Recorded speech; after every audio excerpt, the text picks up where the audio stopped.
Hi viewers, I'm Anjaneyulu. చూడండి, మీరు మా వీడియోస్ని చూడాలనుకుంటే www.youtube.com/angm videos అనే ఛానల్లోకి లాగిన్ అవ్వచ్చు. తర్వాత రైట్ సైడ్ సబ్స్క్రైబ్ బటన్ చూడండి, సబ్స్క్రైబ్ చేయండి. ముందు ఏవైతే వీడియోస్ అప్లోడ్ చేస్తామో అవన్నీ మెయిల్ ద్వారా పొందొచ్చు. మీ యొక్క తోటి ఫ్రెండ్స్ అందరికీ కూడా మా యొక్క ఛానల్ని తెలియజేయగలరు, వీడియోస్ని కూడా. Thank you. ఇప్పుడు మైక్రోసాఫ్ట్ ఎక్సెల్ నెక్స్ట్ క్లాస్ గురించి నేర్చుకుందాం.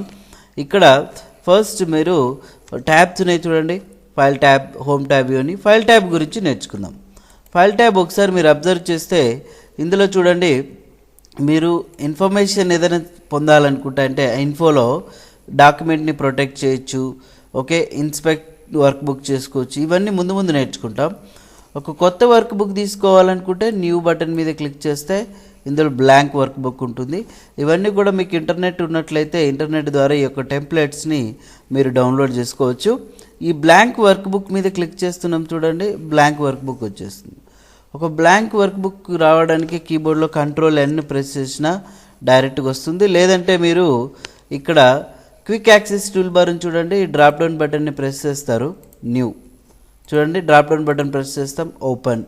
ఇలా ఇక్కడ క్విక్ యాక్సెస్ టూల్ బార్లో న్యూ బటన్ మీద కూడా క్లిక్ చేయొచ్చు మీరు. నెక్స్ట్, ఏదైనా మీరు ఫైల్ని ఇక్కడ వర్క్ బుక్లో మనం అంటే వర్క్ షీట్లో చేసాం, ఈ ఫైల్ని మనం సేవ్ చేయాలనుకోండి, మీరు నేరుగా ఫైల్ ట్యాబ్లోకి వెళ్ళి సేవ్ బటన్ మీద క్లిక్ చేసినట్లయితే అది మీరు సేవ్ ఎక్కడ చేయాలనుకున్నారు, వన్ డ్రైవ్లో సేవ్ చేయాలనుకున్నారా? వన్ డ్రైవ్లో సేవ్ చేయాలంటే మీకు డైరెక్ట్గా సైన్ ఇన్ అవ్వాల్సిన అవసరం ఉంటుంది. మై కంప్యూటర్లో సేవ్ చేయాలా, లేకపోతే యాడ్ ప్లేస్ అన్నట్లయితే ఇక్కడ చూడండి 365 షేర్ పాయింట్ ఇవన్నీ ఉంటాయి. బట్ మీ కంప్యూటర్లో మీరు సేవ్ చేయాలి కాబట్టి మై కంప్యూటర్ తీసుకోండి. బ్రౌజ్ బటన్ మీద క్లిక్ చేస్తున్నాం, ఇక్కడ చూడండి అంజీ అనే పేరుతో సేవ్ చేస్తున్నాం. డెస్క్టాప్ లొకేషన్లో సేవ్ అయిపోయింది ఫైల్. ఇక్కడ టైటిల్ బార్ మీద అబ్జర్వ్ చేయగలరు, అంజీ ఎక్సెల్ అని ఉంది. ఈ యొక్క కరెంట్ డాక్యుమెంట్ని అంటే కరెంట్ వర్క్ బుక్ని క్లోజ్ చేయాలనుకుంటే ఫైల్ ట్యాబ్లో మనం ఇక్కడ క్లోజ్ ఆప్షన్ ఉంది, షార్ట్కట్కి Ctrl+W, క్లోజ్ ఆప్షన్ మీద ప్రెస్ చేస్తే క్లోజ్ అవుతుంది. తర్వాత వచ్చేసి ఈ ఫైల్ ట్యాబ్ ఎప్పుడైతే మనం ప్రెస్ చేస్తామో చూడండి, మీరు సేవ్ అయిన ఫైల్ని ఓపెన్ చేయాలనుకుంటే ఓపెన్ ఆప్షన్ ప్రెస్ చేస్తాం. ఓపెన్ ఆప్షన్ ప్రెస్ చేసిన వెంటనే మనం సేవ్ చేసింది మై కంప్యూటర్లో కాబట్టి మై కంప్యూటర్లో ఎక్కడ బ్రౌజ్ బటన్ మీద క్లిక్ చేసినప్పుడు డెస్క్టాప్ అనే లొకేషన్లో సేవ్ చేసాం కదా. అంజీ అనే ఫైల్ని సెలెక్ట్ చేసి ఓపెన్ అంటే ఓపెన్ అయిపోతుంది. నెక్స్ట్, ఇదే ఫైల్ ట్యాబ్లో మనకు సేవ్ యాజ్ అనే ఆప్షన్ ఉంది. సేవ్ యాజ్ అంటే ఏంటి, ఆల్రెడీ ఇక్కడ మనకు ఒక ఫైల్ ఉంది అంజీ అనే పేరుతో, సేమ్ వర్క్ షీట్ అంటే సేమ్ వర్క్ బుక్ వేరే పేరుతో కూడా డూప్లికేట్ చేయాలనుకున్నప్పుడు ఈ ఫైల్ ట్యాబ్లోకి వెళ్ళి సేవ్ యాజ్ బటన్ని ప్రెస్ చేస్తాం. ఇక్కడ మనం డైరెక్ట్గా బ్రౌజ్లోకి వెళ్ళి వేరే పేరు మనం టైప్ చేసుకోవచ్చు. ఓంకార్ అని టైప్ చేసాం చూడండి, సేమ్ ఫైల్ కాకపోతే వేరే పేరుతో సేవ్ అయిపోతుంది అన్నట్లు. ఇక్కడ ఓంకార్ అని సేవ్ అయిందా, ఇట్లాగా.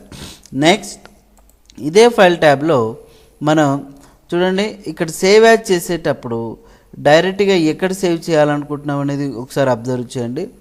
ప్రింట్ తీసుకోవాలనుకుంటే మీ దగ్గర ఒకవేళ ప్రింటర్ ఉన్నట్లయితే మీ ఏదైతే ప్రింటర్ వాడుతున్నారో ఆ ప్రింటర్ యొక్క డ్రైవర్ సెలెక్ట్ చేసుకోండి. తర్వాత మీరు పేజెస్ 1 నుంచి 1 పేజ్ వరకు కావాలనుకుంటే ఒక పేజీ ప్రింట్ తీయచ్చు, 1 నుంచి 2 పేజెస్ కావాలంటే 2 పేజెస్ ప్రింట్ చేసుకోవచ్చు. ఇక ప్రతి ఒక్క పేజీ ఎన్ని కాపీస్ కావాలని తీసుకొని ఇక్కడ ప్రింట్ బటన్ని ప్రెస్ చేస్తే మీ దగ్గర ప్రింటరు అన్నీ ఆన్లో ఉండే డ్రైవర్స్ ఉన్నట్లయితే ప్రింట్ తీసుకోగలుగుతారు.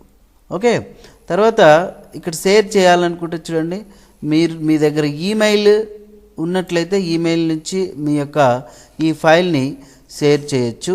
అదేవిధంగా PDF ఫార్మాట్లో కూడా సేవ్ చేయొచ్చు. చూడండి, సెండ్ యాజ్ అటాచ్మెంట్స్ అని క్లిక్ చేసినప్పుడు మనకు ఒక సపరేట్గా ఫైల్, అవుట్లుక్ ఫైల్ అని వచ్చేస్తుంది. అలా మీరు షేర్ చేయగలుగుతారు అన్నట్లు. మీరు వర్క్ చేసుకుని మామూలుగా మీ జీమెయిల్ ఐడితో పంపించుకుంటే సరిపోతుంది, దాంతో అవసరం లేదన్నట్టు. ఓకేనా. ఇంక ఏదైనా ఎక్స్పోర్ట్ చేయాలనుకుంటే ఫైల్స్ని PDFలో ఉన్న వాటిని వాటిని ఎక్స్పోర్ట్ చేసుకోవచ్చు అన్నట్లు. ఓకేనా. PDF ఫార్మాట్లో మన దగ్గర ఏవి లేవు కాబట్టి మీరు ట్రై చేయొచ్చు. ఇక కరెంట్ వర్క్ షీట్ని క్లోజ్ చేయాలనుకుంటే క్లోజ్ బటన్ ప్రెస్ చేయొచ్చు అని చెప్పాం మనం. ఈ ఫైల్ ట్యాబ్లో ఈ ఆప్షన్స్ నేర్చుకున్నాం. ఈ అకౌంట్ రిలేటెడ్కి సంబంధించినవన్నీ కూడా ఇందులో ఉంటాయి. ఆప్షన్స్ అంటే మొత్తం ఎక్సెల్ ప్రాపర్టీస్ అన్నీ ఉంటాయి ఇందులో. ఓకే, ఇవన్నీ ముందు ముందు నేర్చుకోబోతాం. ఫస్ట్ మీరు సేవ్ చేయడం, ఓపెన్ చేయడం, క్లోజ్ చేయడం ఇవన్నీ తెలుసుకుంటే తర్వాత ముందు ముందు మనం ఫార్ములాస్ ఎలా ఎంటర్ చేయాలా ఏంటి అవన్నీ కూడా నేను మీకు చెప్పబోతాను. ఫ్రెండ్స్, ఈ వీడియో నచ్చినట్లయితే లైక్ చేయండి, షేర్ చేయండి, కామెంట్స్ ఇవ్వండి. Thank you very much.